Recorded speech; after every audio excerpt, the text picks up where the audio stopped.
Welcome to the Narrative Mindset Podcast. If this is your first time tuning in, I appreciate you tuning in, and when you get time, go back and view previous episodes. I'm your host, Gerald Tab. You know, there's a man in Riverhuge named Ellis who installed a switchboard in his chest to answer for everything. Not metaphorically, literally. There was a brass panel with blinking lights and toggle switches wired to his sternum. Each switch was labeled family, work, health, love, regret, debt, silence. And when someone asked him a question, the switchboard would light up. He'd flip the corresponding toggle and then speak. He got it from this woman named Dr. Timmy, who ran a clinic inside a repurposed laundromat. She said it was experimental. She said it was for radical accountability. Ellis really didn't care about the science. He just wanted to stop deflecting. It happened at a gas station. The clerk asked, "How's your day?" Ellis flipped the work switch, said, "I procrastinated until noon, then pretended I was productive." The clerk blinked, said, "Damn, it's honest."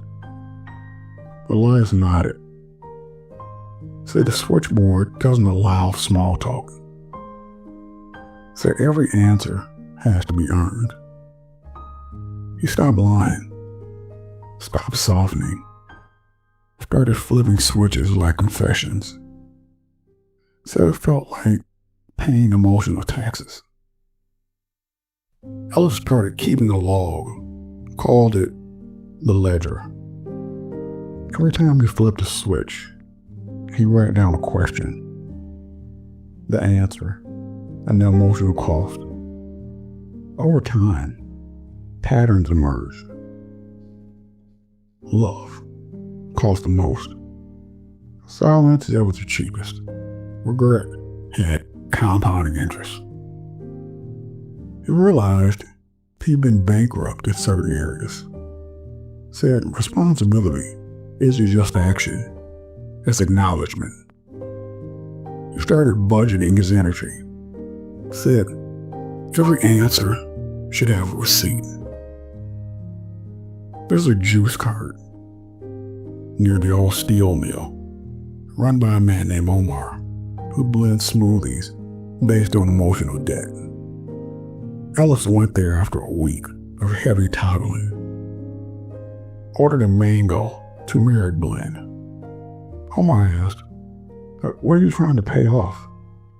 Ellis said, "The years I blamed everyone but myself."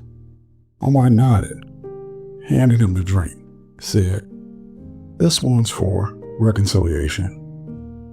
Ellis drank it, felt his chest on, said it tasted like apology. Ellis met a woman named Naya at a community workshop. She teaches emotional accounting, a system for tracking responsibility across relationships. She uses colored beads, red for guilt, blue for avoidance, green for ownership. Ellis filled a jar with red. Naya said, "That's a lot of guilt." Ellis nodded, said, "I've been overdrafted for years." She handed him a green bead, said, "Start here." Ellis started flipping switches mid-sentence. Not for drama, for clarity. Said toggling helped him separate impulse from truth. He'd be halfway through a story and pause. Flip, regret, then family, then debt.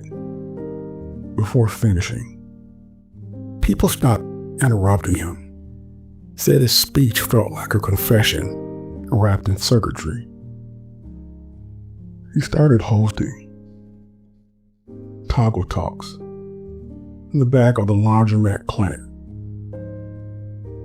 Invite a stranger to ask him anything. No deflection, no spin, just toggles and truth. It happened during a toggle talk. A woman asked, "Why does your marriage end?" Ella flipped, law. Then silence, then regret. All three lit up. The switchboard buzzed.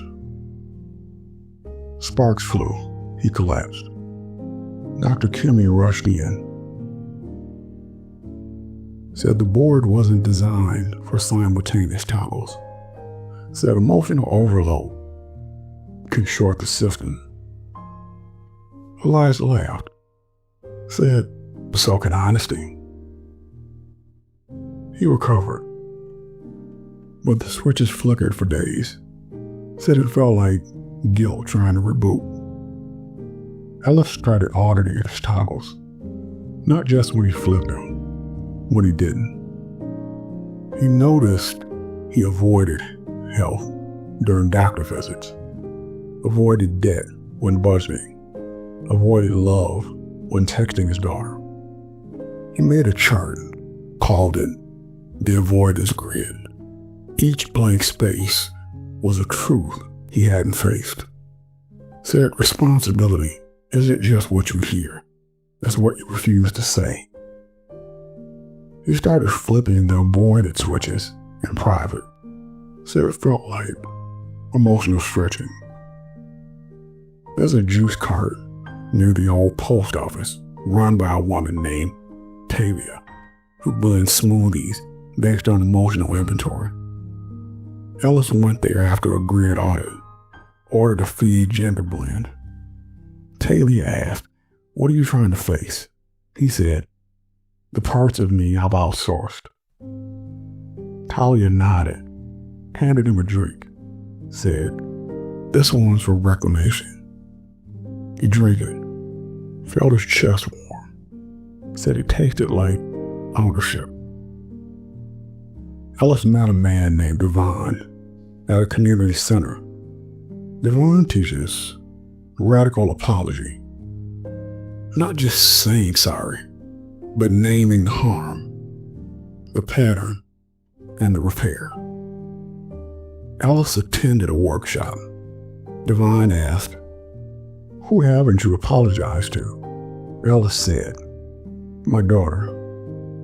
Devon said, "Then start with the pattern." Ellis flipped. Family. Silence. Regret. Wrote a letter. "I taught you to hide your feelings by hiding mine. I'm sorry. I'm learning." He didn't send it. Not yet.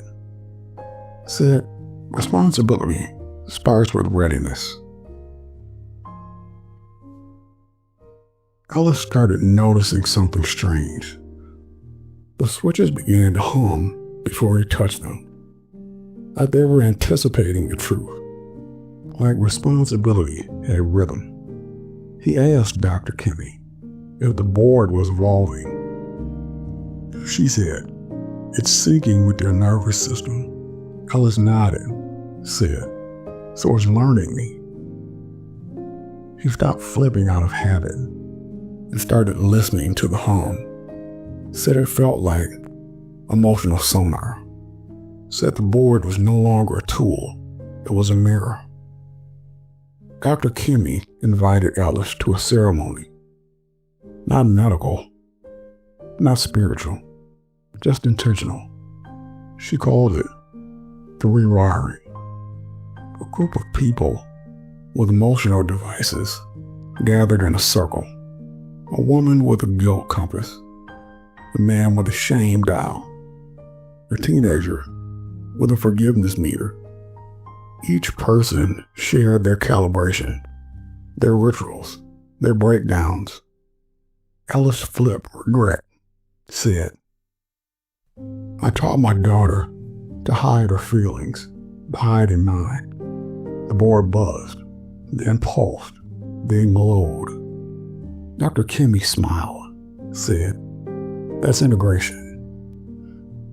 Ellis revisited the switchboard, not to fix, to relabel. He changed debt to repair, silence to listening, regret to learning. Said language matters, said labels shape response. He added a new switch, joy. It flickered, unstable. Said he hadn't earned it yet, but it was there. Said responsibility includes a celebration. He flipped it during a walk. The board hummed like a lullaby. Said it felt like permission. Omar introduced a new blend, called it a rebrand, made from kiwi, basil, and black salt. Said it was for renaming emotional patterns. Ellis drank it after relabeling the board. Said it tasted like possibility. Omar handed him a napkin. It said, you're allowed to change the name without changing the truth. Ellis tapped into his fridge. Said it reminded him that growth isn't denial, it's design. Ellis met a woman named Suri at a library that only stocks books written during emotional breakthroughs. She teaches emotional architecture, how to build a life that holds your truth. She uses blueprints. Each room represents a part of the self. Kitchen for nourishment, bedroom for vulnerability, basement for shadow. She asked Ellis to design his blueprint. He drew a hallway with sketches. Said it was a spine. Said every toggle was a doorway. Suri nodded, said, that's the architecture of accountability. Ellis started sleeping with the switchboard exposed. No shirt, no cover. Said he wanted the night to witness his wiring. Said dreams deserve honesty. The toggles glowed faintly in the dark, like emotional fireflies, like accountability learning to rest. He stopped flipping during conversations, started flipping during silence, said some truths. We don't need questions. Said some answers arrive uninvited. Ellis's daughter came to visit. First time in 3 years. She saw the switchboard, asked, does it hurt?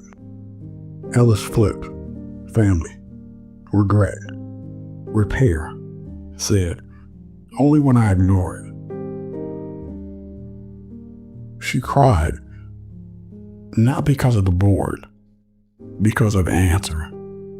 Said she'd been waiting for that toggle her whole life. They sat on the porch, no small talk, just toggles and truth. She flipped more in herself. Love said, I still do. Ellis didn't speak, just flipped, joy. It glowed steady. Dr. Kimmy offered Ellis a final upgrade. Said it wasn't mechanical, said it was symbolic. A single switch label, now. No toggles, no categories, just presence. Ellis accepted.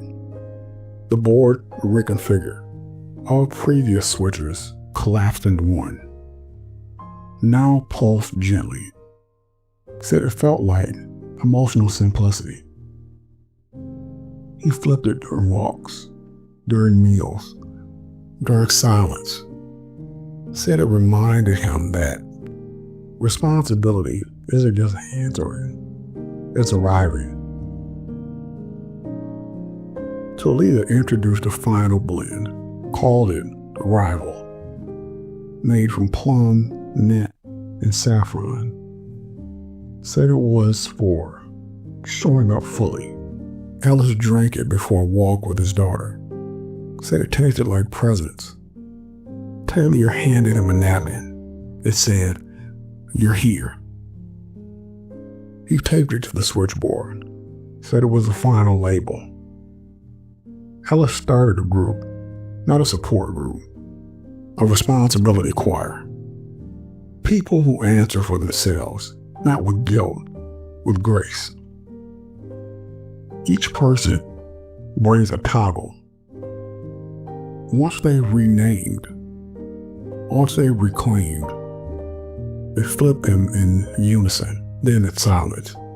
Then it's song. Ellis calls it the answer ritual. Says it's the sound of becoming.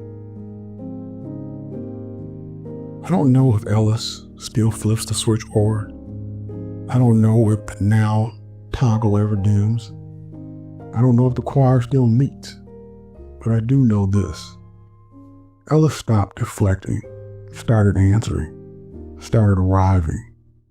He folded responsibility into toggles, into smoothies, into silence, into song. He didn't outsource the truth. He wired it in. He renamed it. He lived it. And maybe that's enough. Maybe responsibility isn't a burden. Maybe it's a switch, a hum, a ritual. Maybe it's that story. Maybe it's you.